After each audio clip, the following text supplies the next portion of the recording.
First, most, thank you very much for having me. It's a pleasure and honor. And I'm Giacomo La Rosa. I was born and raised in Rome. Hello and welcome to Obehi Podcast. I'm your host, Obehi A14, and I strongly believe that everyone has a story to share. Now let's get started into this episode.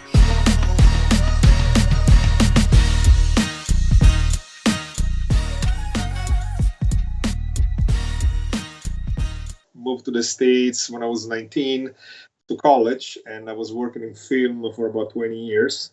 In the creative side at the beginning, then I switched into the financing of movies. And after that, I worked for about 4 years with the academies, the Grammy and the Emmys. We were doing the official magazines that were released to the artists that were going to the events every year in Los Angeles.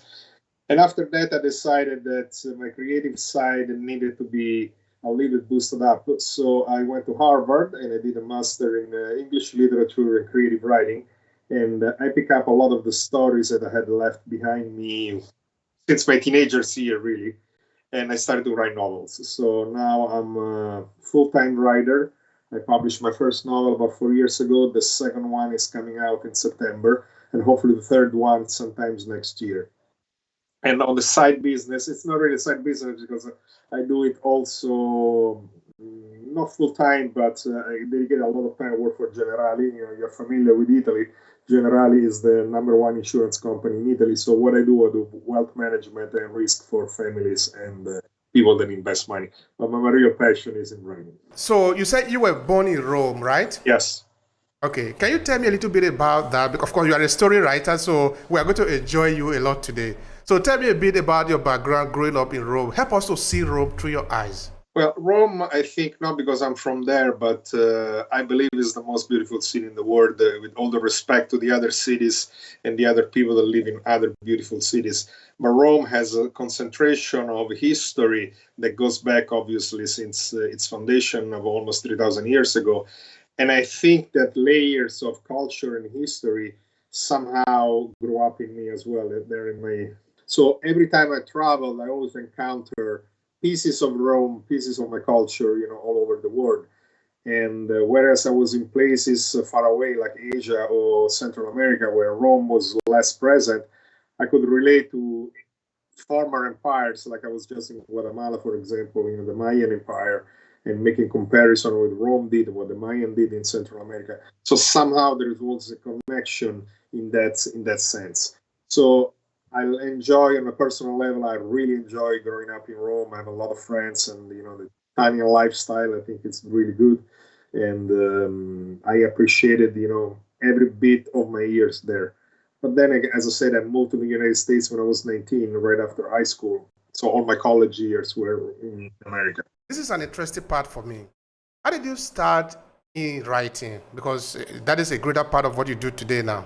Yes, the writing part really started as a teenager. I started writing poetry when I was about 15, and the inspiration basically was coming from everyday life. I would go to the beach and get inspired by the sea, or at nighttime looking at the sky, the stars, really basic stuff. And I started to poet, in rhymes. Then I took the rhymes out. I tried to be a little bit more philosophical. And after that, I started to develop short stories. And then when the movies came, as I told you, I was a big fan of movies and I started to work in the movies. So I wrote treatments and sometimes scripts, so most of the time treatments. So the writing part really came to a further developing of the treatments that I had for movies.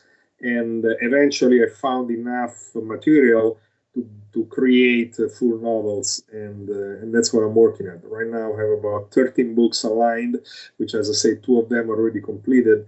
And the other ones are pretty much written because, as I said, they come from different steps of writing since I was a kid. So there is really a lot of material that I have. And if you were to say that is something that influenced your writing, what would that be? Tell us about that. Yes, I think the main thing that influenced my writing is, might sound a little bit cliche, but those are things that when I was a kid, I always wanted to read about something. And sometimes I couldn't find the things I wanted to read. And necessarily it could have been, just something that inspired me, love. It could have been history, and and I wanted to find a style that I could read, that I could feel comfortable in reading the book. So, in other words, the biggest inspiration for me is to write something that I can actually open and read all the way through. If I don't feel comfortable with my own writing, reading it, then I don't think other people will appreciate it and will like it. So, if I really have to pick one subject, I think that love is definitely something very important to me, not necessarily in terms of love stories, as much as communicating love between people, between countries, between cultures. Okay. Now you have books, not just book, right? Yes. Okay. You did say that the message that sort of run through then is love, Yes. correct? Correct. Is that a reason why that is the case? Yes, I think it is. It's a very good question. I think I divide love in two parts. There is the personal love, which obviously is the one we all experience with a companion, with a marriage, or with family. And then there is a broader love, which I think sometimes tend to be forgotten, which is respect to the others, respect to the community we live in. And that love is the one that interests me the most because it's the one that should be the base of anything that we do. Even in business, I mean, you can be a tough business person, you can work in finance, you can work on Wall Street, but I think you should still have a love for the others because whatever we do, whatever action we do, affects other people. You invest money into something, is gonna affect the area where you're investing the money. It's gonna affect the people that are competing with us. So I think there is a human side to love that should always be kept, and I don't see that very often. People are becoming a little bit too involved with their business, too involved with their lives, and they forget that unfortunately, whatever we do, or fortunately, actually, whatever we do has an effect on others, and I call that love as well. All right, that's great. Thank you so much for that. That is very interesting to know. All right, now you're from Rome. Rome, like you said, is one of the most important cities in the whole of the world. Um, is there any way that your being from Rome influences what you write because you know the history of your city? Tell us something about that. I think it does in the sense of free spirit, in the sense of not being necessarily involved in one place. Rome is obviously famous because the empire, and Rome created whatever Western Europe is today comes from Rome. So if I go to Paris, if I go to London, if I go to Madrid, if I go to Milan in Italy, I cannot stop thinking that the Romans arrived there when there was nothing, basically, and they created something. Then something now became important countries like France, like England, and again, England, then eventually United States, Australia, New Zealand on the other side. So that part of being able to fly, over borders and being able to connect with other people and with other culture, I think that's for the most important thing that Rome is giving to me, more than the actual beauty of Rome. Obviously Rome itself, it's an open museum. You can walk any corner of Rome and get inspiration. But I prefer the spirit of Rome than the actual buildings of Rome, if you get what I mean. In fact, I want you to expand on that. I want you to differentiate the two for us. The spirit Yes. of Rome. Yeah, yeah. Help us understand that. After all, you are from Rome, so we want to understand Rome better through your eyes. Well, I think Rome is it's a city that offer so much in terms of history and culture and architecture that is leaves you a little speechless. I don't consider Rome a city. To me, it's a living thing. I don't know. Maybe it's a beautiful tree, beautiful flower, beautiful woman. So I see the city breathing. I see the city changing every time. I see the city talking to me. So when I walk in the streets of Rome, to me it's like being embraced by a larger living thing, and and walking. I can go to the Colosseum, I can go to the Roman Forum, and still feel the souls of all the famous people that were there, like the emperors and the senators. And on today's Rome, on a more modern Rome, obviously, I can see Rome. A lot of people don't realize Rome is one of the most important cities in the world in terms of diplomacy, because each country has three ambassadors or embassies for Rome, Italy, obviously, one for the Vatican and one for the FAO, which is the United Nations, Food Organization. So there is a lot of ambassadors, a lot of consuls, a lot of diplomacy going on. That means the city is very international. So to the people that go to Rome, sometimes you don't feel that international side. You go to Milan, maybe people think it's more business oriented. You go to New York or London, they feel more international. But in reality, Rome is very international because there's a lot of politics going on, and that part really interests me. And you can feel it in the city. I mean, you can go to a restaurant, you can go to anywhere outside of the touristic arena and still find a lot of foreigners that actually live in Rome, that understand the culture, and it's a very different feeling that I get, for example, in New York, where everybody's under the pressure of the business, but there is a little less of that combination of diplomacy. Although New York, obviously, it's very, very important city. I say New York on purpose because I believe that New York is the modern Rome. It's 2,000 years later, New York is doing that early in the days. Thank you for that. Thank you for also the clarification. We love that. Well, I'm asking you some questions related to Rome because we are talking about the same thing here. We're talking about story. Okay. Here we're talking about your story. We're looking at your background. Where are you coming from? Why are you doing what you are doing? They're all important for us. Of course, we also talk about the future. Now, take us back even more. When you were like an adolescent in Rome, where was the places you used to go? Where do you like to spend your time living in the city?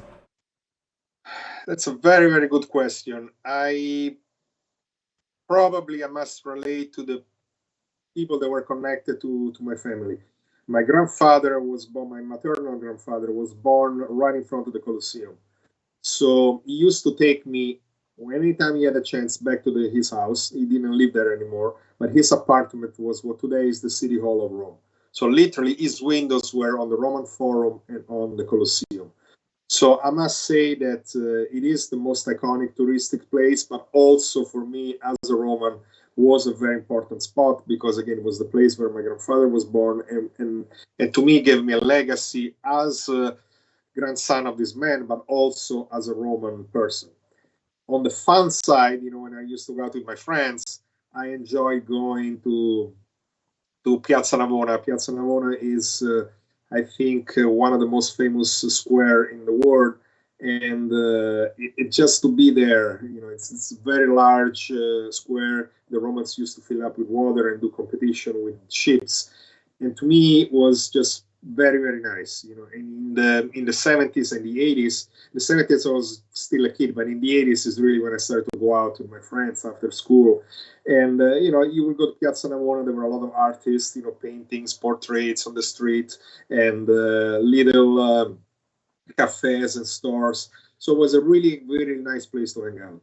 That's lovely. I love that. Thank you. If somebody coming to Verona, where do you want to go? Of course, you are going to go to the arena, no? Yeah, sure. Yeah, sure. That's interesting. Because at the end of the day, too, it depends on what is more attached. What are you more attached to in the city, We all have our different sensibility. Yes, that's cool. I love that. Now, your writing. Yes. I know now you went to Harvard, no? Of course, where else can you go to a better university, no? But what it is to be educated, another thing is to know how to write books. I don't think they're exactly the same thing. Tell me about how you learn how to write as novels instead of just, tell me about that. Yeah, actually, you made a very good point about education and about fiction writing. Sometimes, ironically, high education or too much education can be a real problem because I think fiction writing should never be academic. You should never teach people. You should make people feel emotions, and then if you have a message to give, the message should be within the book, within the characters, and the reader should get the message on its own. If the reader reads you and feels your voice, that you're talking to him, there's something wrong. This is not an essay, a novel is not an essay, is not a university book, is not a manual, it's actual novel. So what do? I don't know if there is a perfect system. Obviously, Harvard taught me certain things. Other school that I attended also taught me a lot. When I read others, I learn every time I read something. But I have my own style and I have my own technique, which I think, I don't know if it's the best, the worst, it doesn't matter, but it works for me. So what I can talk about is how I do it. And usually I start with the idea. The idea can be very simple, and but I have a clear understanding of where my story is going and where my story is going to end. From that moment on, I just take. I used to use a notepad and write by hand. I don't do that anymore because it's more convenient to write on the computer. So now I start writing on the computer, or even on my iPhone. Sometimes I could be in the street, I have an idea, I start to write, and then I find it again on the phone. So what I do, I put everything down. It doesn't matter if it's good, bad, chronological order. It doesn't matter. I keep on writing, like brainstorming. I just keep on writing, and next thing I know, I have 200-300 pages written. So at that point, I stop. I go back, and I start to clean up. I start to see if the story is really there, if the idea that I originally had it was still there, and when I feel comfortable with the story, I start to develop the characters, and that moment is where really I start to work. I mean, I think the really work begins at that moment because the characters are really the one that carry the story and tell the story. So when I start to see that the characters talk to each other, and especially they start to talk to me and they start to tell me, listen, this is our story, it's not your story anymore. Move on the side because now we are telling the story. I know I have something. So what I do, I leave it there, I let it cook for about a month and a half, and then I go back to it and I do the final version, and I reread the whole thing. I take myself out as much as I can, and then I let the characters basically take over. That's how it is. As you can see here, it is written that everyone has a story to share. We literally believe that. Yes. In fact, we are currently developing our course on storytelling because a lot of people have been asking for it because it's the mainstay of our podcast. So it is very important that we listen to people and learn different things, particularly related to storytelling and even their personal life. So thank you so much for sharing that. Thank you. Because you're a writer, I want to dive more in that. How do you develop your story plot? I don't know if you want to share some personal experience with us. Now you have an idea that you want to write something. Tell us the process that you go through to develop the plot. Yes, the plot is something that usually, I don't know how to explain it, but it really comes to me at the very, very beginning. For example, this novel that's coming out now, 27 Doors, is coming out in the middle of September. I had this strong idea of a man facing 27 doors and opening each door and finding different things in each door. This was my first idea. I said, this is the plot. This guy is going to go door by door, and every time he's going to encounter something. So I had this strong idea that I had to develop. The plot say, okay, well, what I'm going to put into these doors, obviously, could be anything. And the plot, to be honest, just came. It's like when I go to the movies and I watch a movie, I sit down, I like to eat popcorn in the movie, so I take my popcorn, I want to be surprised by the movie. I try to stay up to avoid reading what the movie's about because I really want to be surprised. And ironically, my books are the same thing. I have the main idea in my head. I have the main character, maybe the main two characters written, and what I do, I just write. And it's like if I'm listening to a tape in my ear and somebody dictates me the story, and it keeps on growing and growing and growing and growing. So I don't know where I'm going. I'm just listening. I'm listening to a voice inside me, which I like to believe that it's the characters talking to me. Obviously, I know it's me, but I think everybody, all of us, have some sort of creative side in our brain that talk to us. Sometimes talk to us in dreams, talk to us in ideas. Some people put them in writing, some other put them in other different arts, some put into politics. And I think that the little voice needs to be expressed. And that's how I develop my plots. I mean, there is no really technique. Again, it really is that, I don't know if it's simple or hard, but that's what it is. Listening and writing. See, that is very powerful. Thank you. Because now again, now it's not because you have gone to Harvard. Now you are telling people, hey, you need to come to Harvard before you can write. No, you break it down in a very simple way. Start where you are. You can do it where you are. The question is, does it flow? Can you let it flow? That is very important. Thank you for that. Well, All I'll right. say something Yeah. because you mentioned twice this about Harvard. Harvard has one thing, obviously, is the biggest name in education, one of the biggest names. So I don't want to offend other very important colleges as well. There is one thing about Harvard that is very important. Harvard teaches you also to be very humble. You know, Harvard is not the type of school that is aggressive, and I mean, it's very aggressive in terms of education, in terms of being there. But when it goes to the classes, when it comes to the workshops, when it comes to the teaching, when it comes to it's a very open round table.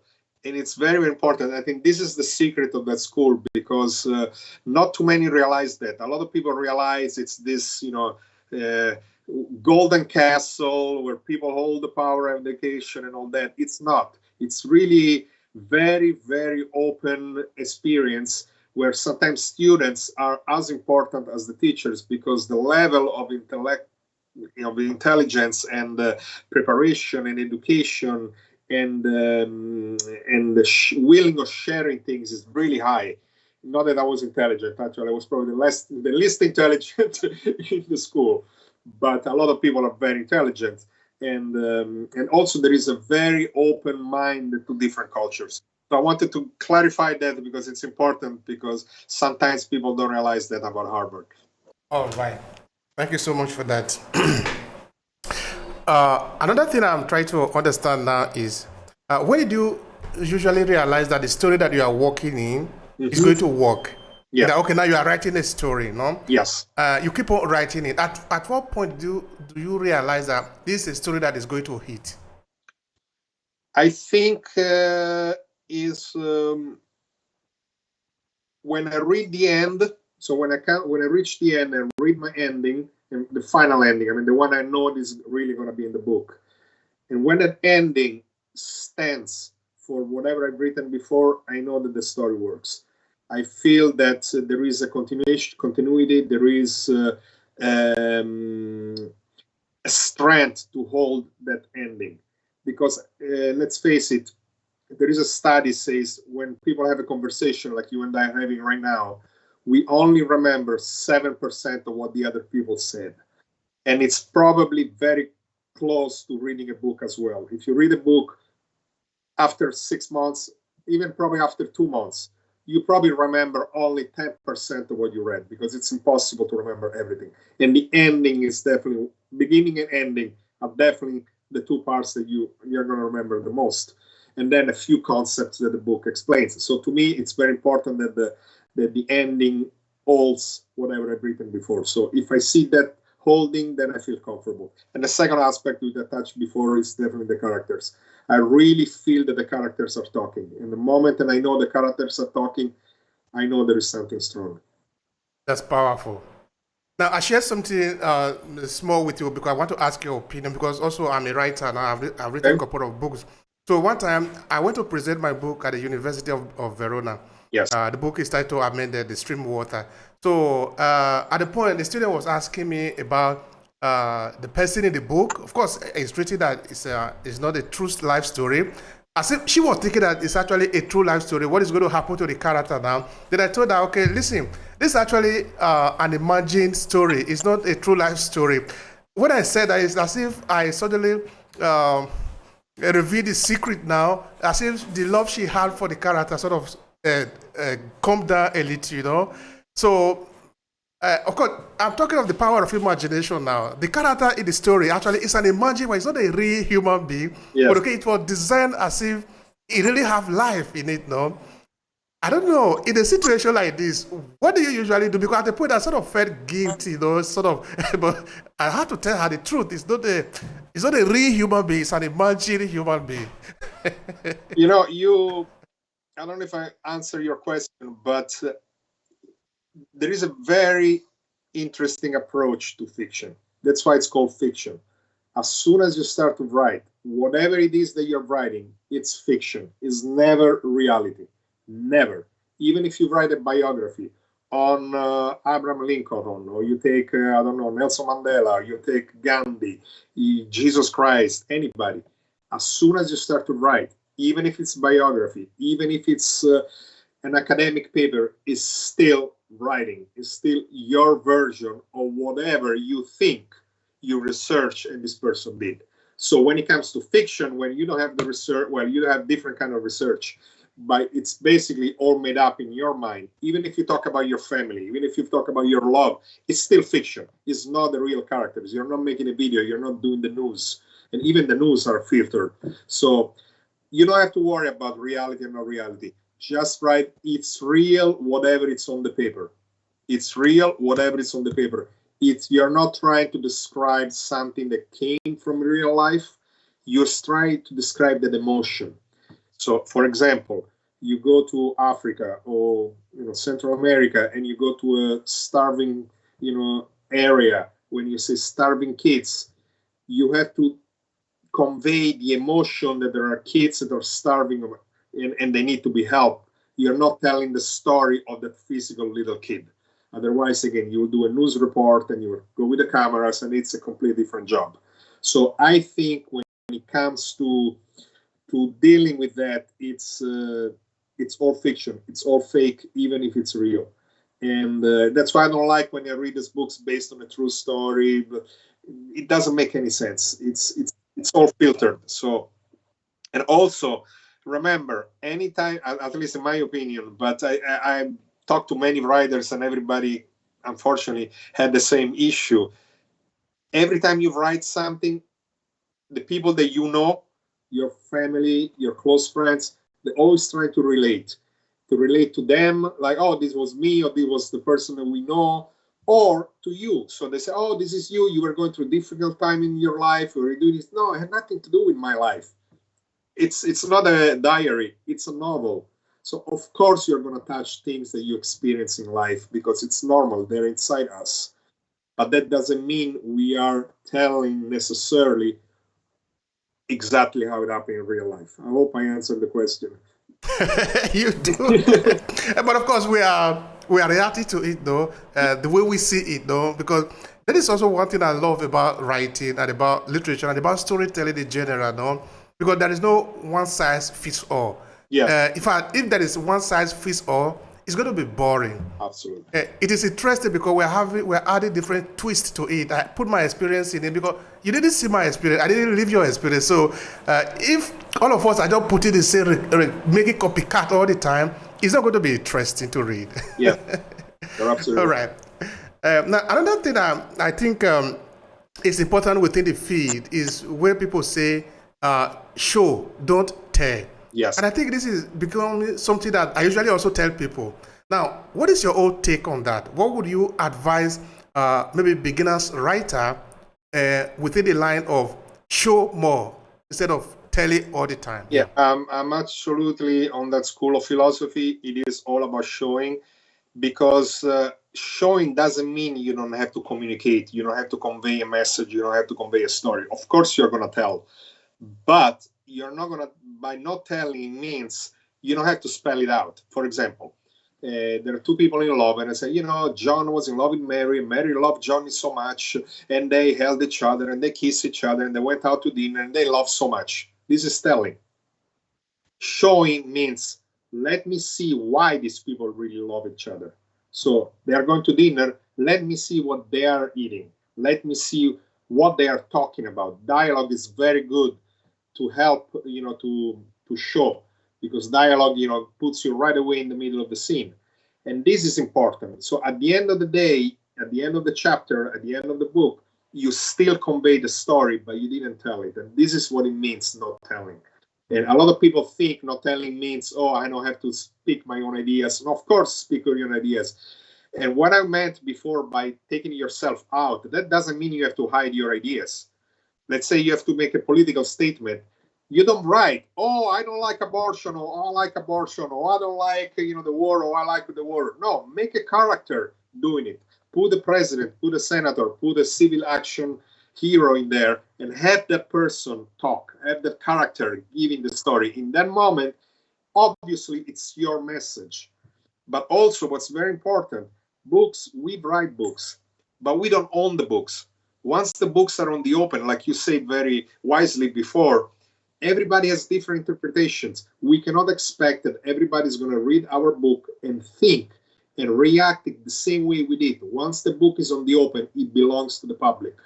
That means that even us, we become readers of ourselves, and anybody can have a different reaction. So sometimes you can write and feel have one character that feels very strong about a political idea. It's very important that we realize that, because we need to be open also to the opposite ideas. Because if you want to make a complete story, obviously you can have a character that thinks and acts and behave exactly the opposite of how we are, but we need to be able to understand the opposite side as well. And for example, if you write about a serial killer, obviously, I don't think Stephen King, for example, is a guy that goes around the streets and killing people or doing great stuff. But you have to understand that area of the brain of the human side. Otherwise, you're not going to be able to write those things. Thank you so much for that. I appreciate that. All right, so those of you that are listening to us, this is an important conversation because we are looking at the core of this podcast, which is about storytelling. And it is really important that we understand the basis, because what we are telling or what we want to encourage most of you is to keep on writing, because the world need to hear your voice. I understand that we have more than 7 billion people in this world, but each of us is also individual before we can then become a group. So don't think that all the books have been written. No, there is a voice that is yours. Yours is very important. And if you learn anything here, why not? Let us know. Let us know your thought below. Let us know if what Giacomo is describing have any relation, or do you benefit anything from it? Because we are here for you. All right. Now, Giacomo, there is something I also want to learn from you, which is, how do you describe storytelling to somebody who doesn't have any idea about what you mean by storytelling? Storytelling is, we're talking about books, so I stick to writing. Obviously, I don't go into video and other forms of communication. Storytelling is convey on a piece of paper with your own words what it's in your mind. So, in other words, something that is strong in you and you want to communicate to another person, but you don't know how to do it. So you take a piece of paper, a white piece of paper, pen, and you start to write. This is for me storytelling. Why I say this, and I don't go to other. I could say storytelling is to develop, a genre, because it's not. There is no genre. There is no, like you said very early, it's your voice. When you put it, the words you used before are exactly what it is, storytelling. It's your voice. It's to give a voice to your own voice. That's what it is. Because storytelling could be I go to the moon, it could be I go to war, it could be I'm sitting here talking to you. It's all storytelling. There is no definition. It could be one page, it could be one sentence, it could be 20 books. Harry Potter, 7 novels. It's all storytelling. A poem or one line is storytelling. So it's your voice. It's whatever you feel that needs to be said. And in this case, written. Again, I don't go into video and or podcasts or other things. Those are other means of communication that are also very powerful. And I think what's happening today with the internet, a lot of people are using the social media to convey their little voice in a single aspect. What I think is limited in the social media is sometimes we lose sight of the creativity. So it becomes a diary. It becomes, I did this, I did that, but then add to that, create something that is also interesting for the others. One thing that I was reading on the paper a couple of weeks ago, and I don't know if it's true, but probably true because I was thinking about it and I could relate to it. Everybody posts on the media happy moments, how good they are, how happy they are. They don't want to offend anybody. Yeah. So I'm like, why? I mean, but then when you go to your private diary, if you can read everybody's private diary, usually you have good things, but also you have the sad moments. Sad moments are very important. The dark times are as important as the good times because it create the balance. And each story, in this Americans are really good. Why American movies work so well? Because you have the climax. You know who's the bad guy, who's the good guy, and it works. Sometimes they are cheesy, sometimes they can be, a little bit too naive, but the concept is very strong. Think about, Star Wars and think about Harry Potter. They work because you know the climax, also the dark side. I mean, Harry Potter, everybody realize it's, it's obviously a happy kid with magic. I'm sorry, he's not a happy kid. He's an orphan, and it's a very sad story behind Harry Potter. And again, I tend to talk a lot about mainstream books or mainstream movies because I think they're very powerful because they touch billions of people. I respect a lot. I'm a small writer, obviously. I'm not a big writer in terms of publication numbers that are sold. But so I respect people that write, and respect art, and respect the craftsmanship of books that don't get a mainstream release. However, we need to also respect the mainstream because at the end of the day, they are the one that affects society in ways that are so powerful. And I think we should learn also why certain books or certain movies work and are so successful, and why others that are creatively more powerful are not that successful. I think it's a question we should ask. It's not always because you have a good marketing or because people are not that intelligent, so they prefer simple stories. I don't think it's like that at all. I think there are many stories that are powerful. And if you look at the Latin and Greek, the stories are very simple. Now they're history, now they're considered culture, but at that time they were very simple mainstream writing. So I think when it comes to storytelling, it's important to keep also now to keep things simple. Don't be too overeducated. Don't people lose the interest. It's I was in Guatemala. I just came back last week, and people live in certain level of poverty. But if you talk to them about poverty now, this and that, even then they get bored. They want to know something different. They want to know, okay, tell me something that is different and it's make me dream, make me realize that I can do something else. If you tell me what I already know, I'm not interested. If you talk to me about, how good Italian food is, I already know. I don't care. Tell me why Italian food is bad. I say, oh, wait a minute. So you don't like Italian food? Why? It's interesting because we think that everybody loves Italian food, and then you discover that some other people don't like it. I want to know why not. Not because I'm offended, but because I think it's interesting, because it means somebody else has a different taste. And that's what makes literature interesting. Now, we love story. Who have known the experiencing stories? Since childhood, we'll be listening to story. Even before we could read, life is basically run on story. So I want you to speak to me about the power of emotion. How do you use emotion in your storytelling? Because that is how it's going to attack people now. It's going to trigger something, some responses in them. So tell me about the power or the importance of emotion in storytelling. Emotions are everything in storytelling. The power of emotion is, in my opinion, the only thing that really matters. Because the story, the facts, everybody's going to have an opinion. And nobody's going to agree. Everybody's going to say it's good, it's bad. Doesn't matter. But the emotion, you can rely on emotions. Emotions are real. Emotions come to us in ways that are so strong. So writing is all about convey those emotions. How do you do that? You do that by being honest to yourself. You talk about business. You say something about business. When you write a book, you cannot think about how many copies I'm going to sell. Is the publishing company going to like it?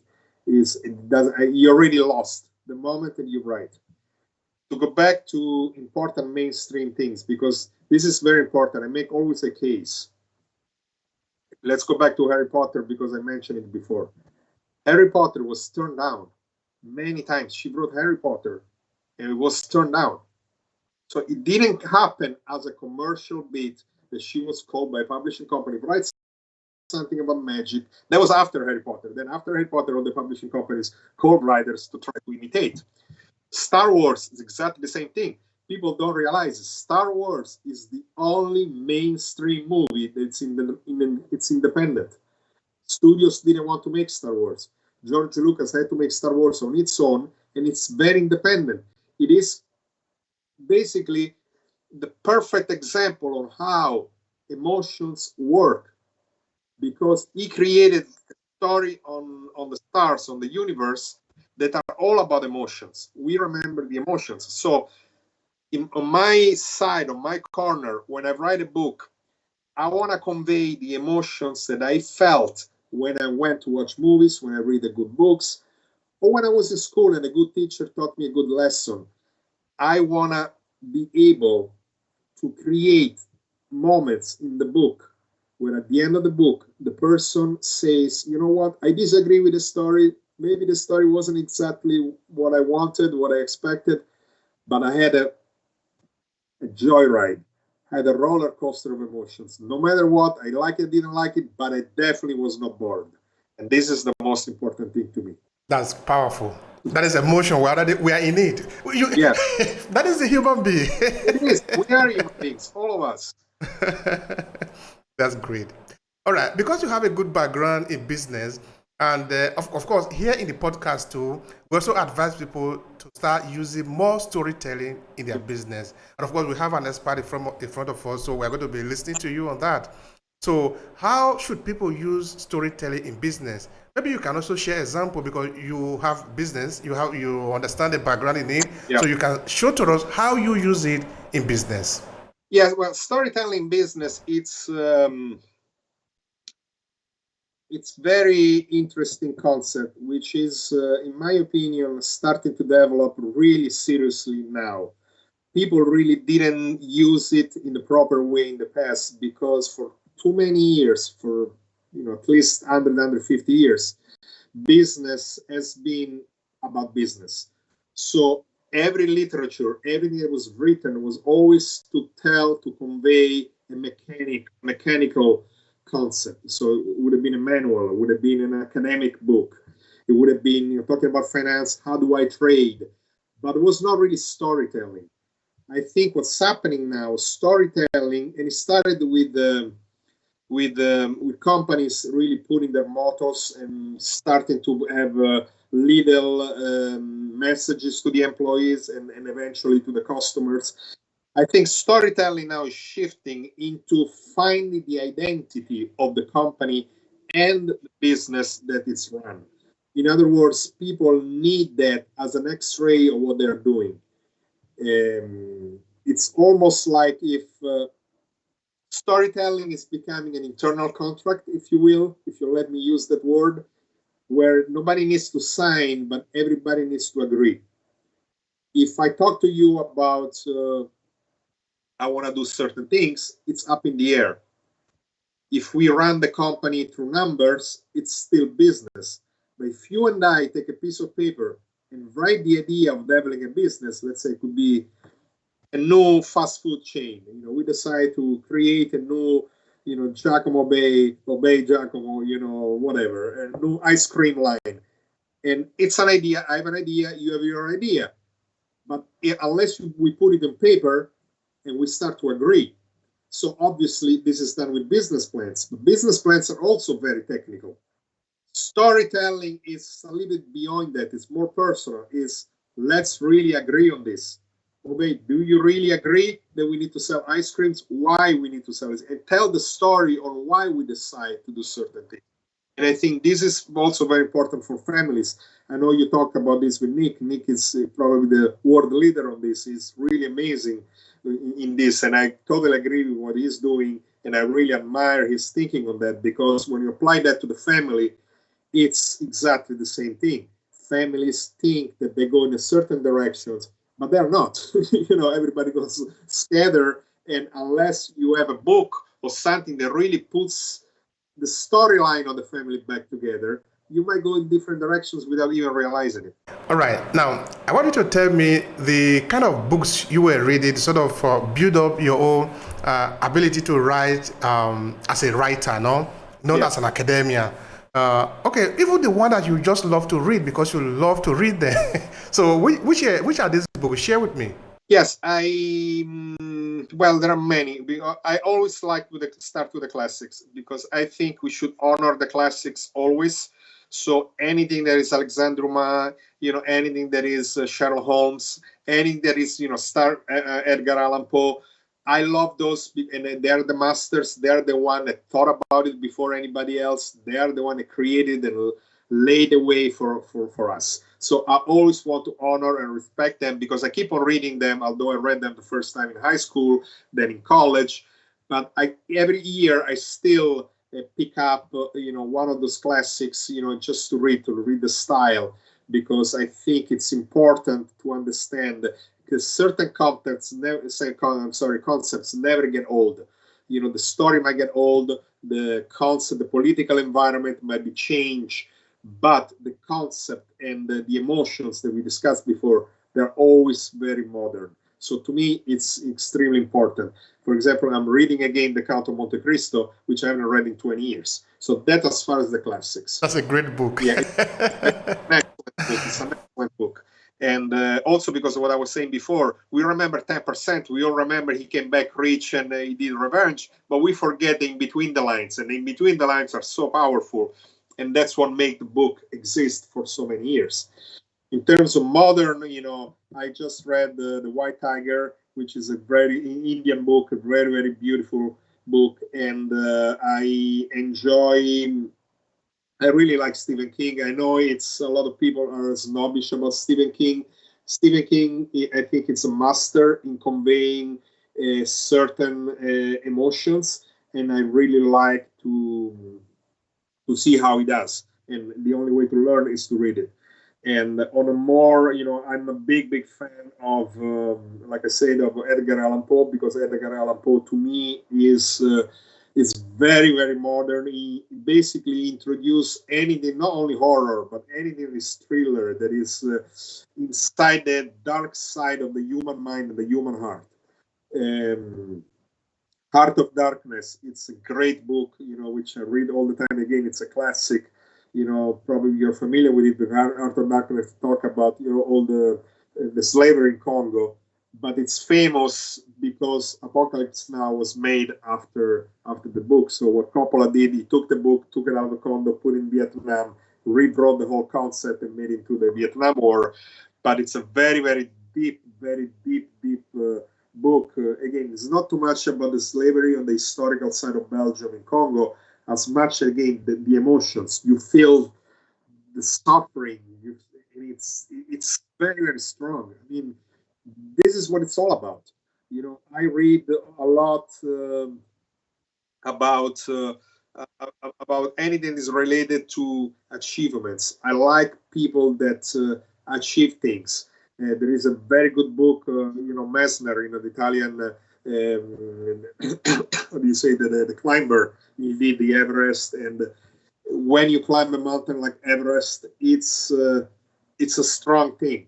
There is so many things that the man tells about, talking to himself, because you arrive to certain altitude and the brain doesn't function anymore. So you find yourself talking in different foreign languages that you don't even know. So I think those books also very interesting to me. I like anything that is it's about real people. I enjoy real problems, everyday stuff. Husband and wife fighting. A kid having problem at school. It's important because it's very difficult. It's much easier to talk about spaceships and about the war. Oh, Ukraine, Russia. You might take a stand, but you talk big words. But when you have to talk about it, make it interesting for 5 pages, a kid that is eating cornflakes in the morning, it's a little bit more difficult because, how do you make it interesting? And that's what interests me. Those writers that are able to do it. And there are so many. If you go to Wattpad, there are a lot of unknown writers that come up with brilliant small ideas. I like everything that is honest way. I like everything that it clearly shows the goodwill of the writer and the intention of telling something that is good, a story that really makes sense. All right, now at a personal level, so at an emotional level, Yeah. which author has taught you the most that you remember? It can be in the past or in the present. Just one author whose story have really taught you the most. I'm asking. It's not really a bright. Well, it's not really a novelist. It's a poet, but it's Dante. Dante is definitely the person that affected me the most. Now, Yeah. like some people do complain. Do you sometimes have also writer's block that sometimes you are not able to rest? I used to have a little Facebook page back in the days. I don't have it anymore. I think it's still there, but I don't access it anymore. No, I don't, because I think that fiction novel, maybe because I know how to do it and I don't know how to blog very much. I think that fiction novel are more powerful than anything else because they don't make political statements. They tell a story. I wanna bring a perfect example. There was Star Trek. We all know Star Trek, the TV series. There was an episode of the old series, the original series, the one with Spock and Captain Kirk and all that. They found a planet, and the people in this planet have the faces. The face is half white and half black, and these people are fighting each other. So for half of the episode, the crew of the Enterprise, they cannot understand why these people are arguing so much, they're fighting so much, and they hate so much each other. Then finally, they call the two leaders of the two opposite sides, and they dress the same, they look exactly the same. So Captain Kirk goes, "Why you guys are fighting so much?" And the two of them is like, "What? You don't see it? They are white on the left side, we are white on the right side. They are black on the left side, we are black on the right side." That thing, to me, is the most powerful thing the media ever did about racism and about communication, because it taught a lesson about how stupid racism is. Doesn't make any sense, but entertaining me in science fiction. If you wrote a book of 200 pages of how bad the racism is, everybody will take a political statement right away. In that case, there was no politics, because whoever wrote that episode put us to the real stupidity of racism. And there was nothing you could say. It's so stupid, left and right. It doesn't make any sense. So why, if it's a full face, it makes any sense? Of course, it's the same. So racism is stupid. But they didn't have to say anything. Just tell the story. So that's why I pick novels and and fiction, because fiction is really powerful. The only thing I can think that is that powerful is comedy. Comedians can get away with so much stuff and yet can convey such powerful messages without being political. I mean, you can be very political, but you make people laugh, so you don't take the political stand. You just leave the message there, and then you think about it. It's stupid. War is stupid. We all know war is stupid. Again, show, don't tell. Sure, don't Yeah. they? That is powerful. Yeah.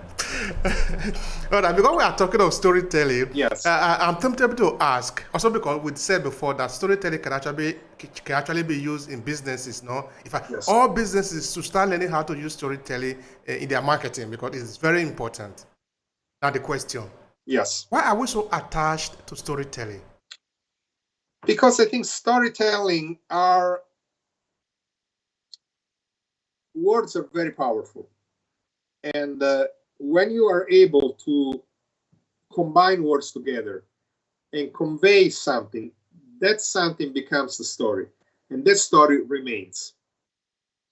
Our conversation, if we had this conversation in a bar, we'll have a probably even deeper, because we will talk, we will really bond and discuss, but nobody will have a record of it. And even us, after a day or two, we will forget half of it. Now the podcast is recorded. Whatever it's going to be is going to be all available, and people are going to be able to watch it, listening to it. Storytelling, this is storytelling. So in a book, it's exactly the same thing. I can tell you, oh, I had this beautiful idea, or I want to convey this message, I want to give this emotion. But the moment I tell you I want to give this emotion, I already spoiled the emotion, because I cannot tell you I have an emotion. I have to make you feel the emotion. And the only way to do it is to write a story, to create a story, and give this story. So that's why storytelling is powerful, because storytelling stays there. storytelling becomes personal. It's not anymore when people are going to listen to us talking, they're going to have the opinion about me, an opinion about you, an opinion about podcast. They're going to listen about Rome. They're going to know that I'm in America now. You're in Verona. And so why, he's in Verona. Why need they, it starts so many other different ways of reading and listening to us. And we are discussing about certain things, and maybe we are opening imagination to many other things. So this is why I think storytelling is powerful. Thank you so much for that. Now, I'm going to ask you a question that I don't know how simple or difficult it is for you, but you're going to have to decide. Which is your best book, your old book? My book? The one that you have written. Which one do you like the most? I think the next one is coming. It's definitely, it's up there. It's been one of my favorites because I was able, in my opinion, to tell a good story and a good combination of character interaction. I think there is a strong message there, and I just felt it really, really comfortable with it. So I think $27, which is my next book, is probably the one I feel more right now. The first one I wrote, I feel very attached to the story, but probably now I will choose a different style. That's another interesting thing that we didn't talk about it. It's how we change as human beings, but the books stay. And obviously, once we write that, again, it goes to the public. It's not ours anymore. So now if I read things I wrote 10 years ago, I might not relate to them anymore. I might even say, did I really write this? Not because I disagree, but sometimes I even forget that I actually wrote it. And it makes sense because I'm a different person, but the book is not different. The book has to be there, and it's a big mistake to go back and change it. We don't have to change it. The book has to be there. Storytelling, it's history. We are something else. So that's probably also the reason why I feel strong about my latest work, because it's the one that I relate to the most. Maybe 5 years from now, I would say, you know what, maybe I shouldn't do it like that. Thank you so much. I love that. Yeah. All right, for the benefit of those who have not yet seen the book, because the book is not yet released, right? No, it's not released. I do have a webpage on... yes, talk about the book. Yes, basically what the book is I don't know if you remember, but in the 70s, some people were put on these machines called iron lungs. Iron lungs were machines to help people breathing, because some people had muscle problems. They couldn't actually breathe with their chest and had to be put into this big silos, basically, and stayed for the entire life there. And I was very shocked by those things, because I remember reading news when I was a child, and there was a lady in Italy that was living there, and she was a very successful writer, and she also was an editor of a magazine, but she lived an entire life in this iron lung, and then eventually she died. Today, thank God, technology is more advanced. Now they have small machines, so they don't need to be put into these things. So I set my story in Baltimore in 1978, and the protagonist is a 21, 22-year-old kid that has been pretty much living all his life in there. He was put in there when he was very young, about 4 or 5 years old. And all his life has been living there. So the book opens with him laying at night in this iron lung, and a little demon starts to jump on his head and pull his hair. So what happened, the machine crashes, and this guy is finally free. So he's standing on his body, open the door of his bedroom, and instead of finding his house, he finds a hole with 27 doors. And he opens the first door, and he finds himself in Central Park, New York. And from that moment on, there is escalation of events that connects his life. There is a serial killer also. So it's a little thriller, but it's not really a thriller. It's a fantasy thriller. But there is a lot of things about his own personal life, of a life that he never lived. So we don't know now. He starts to go back in time, and we don't know if those are real or not real, until obviously at the end the circle closes. And so it's an interesting journey. I don't want to say more. That is lovely. Yeah. Anyway, for the viewer who are listening to us, Prepare yourself. Make sure you get that copy because that is very interesting. Thank you very much. Giacomo is good. You can hear it. Thank you very much. And yeah, my webpage is GATCHO.com, and also Giacomo La Rosa. If you Google me, Amazon or whatever, I'm there. All right. Thank you so much for that, Giacomo. Now, what will be your final thought here to conclude the conversation that we have discussed today? Yeah. Well, as I was taught by my grandparents always to thank my host when I was invited for dinner. So my final thought will be actually about you. I would like to thank you for having me and for doing this wonderful work that you're doing with the podcast. I follow you, and you have a very interesting content every time. And I'm very happy to be one of your guests. And I think that it's very important that people do things the way you do. And it was a really tremendous pleasure to be here. I don't know, if young people watch you or follow you, but if they do, and young writers are out there, or even adults that decide to write, there is never final year. I mean, you can always do it until the end of your life. Do it. If you feel like you want to be creative, just pick up a pen, pick up a computer and write. Thank you so much. That is powerful. I don't need to add anything at all to that. There is no age limit. If it is today that you realize that you can write, just pick up the pen and start writing. Yes, exactly. I love that. Thank you so much. I appreciate your time. Thank you. Thank you very much. If you enjoy this podcast, make sure you subscribe so you never miss any of our future episodes. Rate and review Obehi Podcast and share with your friends who might need it. I remain Obehi Ewanfo. Thank you so much for listening, and talk to you in the next episode.